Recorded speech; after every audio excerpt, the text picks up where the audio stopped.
La chronique physiothérapie est une présentation d'Accès Physio, médecine du sport. Ayez accès à la même qualité de soins à laquelle ont droit les athlètes de haut niveau. On se retrouve avec Dominique Labelle de chez Accès Physio pour parler dans les prochaines minutes de la manière avec laquelle on traite les gens qui viennent en physiothérapie. Lorsque quelqu'un qui est blessé ou qui nécessite de la physiothérapie vient vous voir, à quoi il peut s'attendre sur la manière avec laquelle vous allez le traiter? Je suppose avec une thérapie manuelle d'abord? Absolument. Mais en fait, je te relance la question. Toi, Jasmin, tu as déjà été traité dans le passé, je crois bien, en physiothérapie. Ouais. Quelle approche a été utilisée avec toi? Bien, on était beaucoup dans les thérapies manuelles. C'était il y a très longtemps pour des blessures au tendon d'Achille, mais on était beaucoup dans les thérapies manuelles. Mais je me rappelle aussi qu'il y avait beaucoup d'exercices à faire en dehors de la clinique de physiothérapie, les fameux devoirs que j'aimais moins quand j'étais jeune. Exact, quelques-uns quand même. En fait, la thérapie manuelle, c'est d'utiliser nos mains. Donc, on vient évaluer, mais aussi plutôt traiter aussi, mobiliser les articulations avec nos mains. On peut venir relâcher des tensions musculaires, faire des mobilisations neurodynamiques qu'on appelle, donc des mises en tension de certains nerfs, c'est plus technique. Et puis, c'est vraiment une approche, les mains sur le patient. Et on remarque que de plus en plus, en fait, en physiothérapie, la mode, c'est souvent de donner des exercices. Donc, c'est souvent ça qui est enseigné aussi maintenant.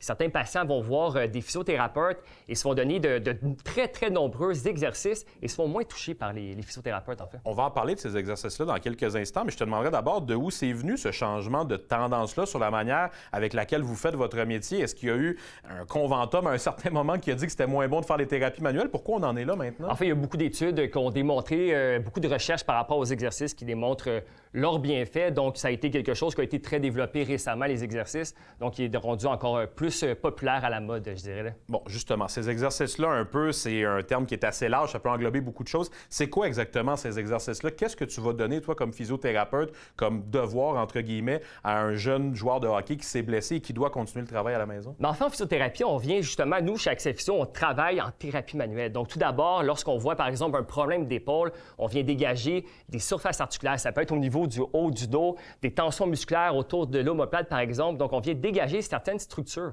On utilise nos mains pour faire des mobilisations des articulations. C'est des mouvements qui sont accessoires, qu'on dit, c'est technique. Donc, on vient mobiliser les articulations pour avoir plus d'amplitude de mouvement. Et ensuite, on donne des exercices pour pouvoir maintenir les gains qu'on a eus au niveau des amplitudes, par exemple. Et puis, finalement, on commence par dégager l'articulation et ensuite des exercices pour consolider. Les exercices, ça peut être toutes sortes d'exercices. Il y en a qui sont un peu plus de mobilité, c'est-à-dire d'amplitude de mouvement au niveau des articulations. Ça peut être des exercices d'étirement, d'assouplissement. Ça peut être de proprioception, donc plus l'équilibre, la capacité à se placer dans l'espace, par exemple, à se retrouver. Et ensuite, le renforcement musculaire. Donc, tout dépend un petit peu de ce qu'on a retrouvé avec nos patients dans notre liste de problèmes quand on les évalue. Comme physiothérapeute, je suis certain que tu es bien placé pour témoigner que lorsqu'un jeune, peu importe que ce soit un jeune ou un adulte, ne fait pas ces exercices-là, ça va être plus compliqué pour toi de le ramener sur la patinoire rapidement, ce qui est au bout du compte le but ultime là, pour tout joueur qui s'est blessé. Tout à fait. C'est un travail d'équipe avec nos patients. Nous, on les travaille en clinique ici et on donne en effet des devoirs, certains exercices par la suite à faire à la maison. Et c'est important aussi, je pense, d'y aller avec de simplifier, de prioriser.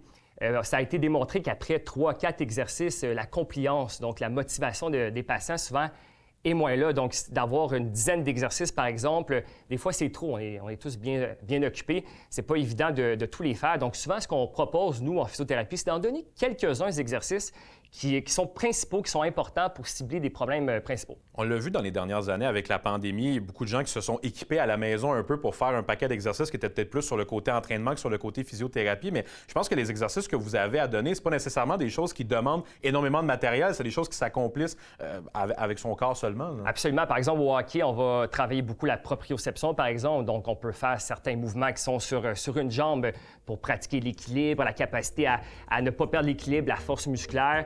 On peut faire certains sauts aussi de pliométrie, donc de la vitesse, pratiquer que la jambe ressort un petit peu pour être un peu plus rapide lorsqu'on patine. Donc oui, certains mouvements, on utilise le poids du corps. Des fois, on utilise aussi des petits poids, par exemple, des élastiques qu'on peut donner aux patients. Je pense que le message est passé. Merci beaucoup, Dominique. Merci.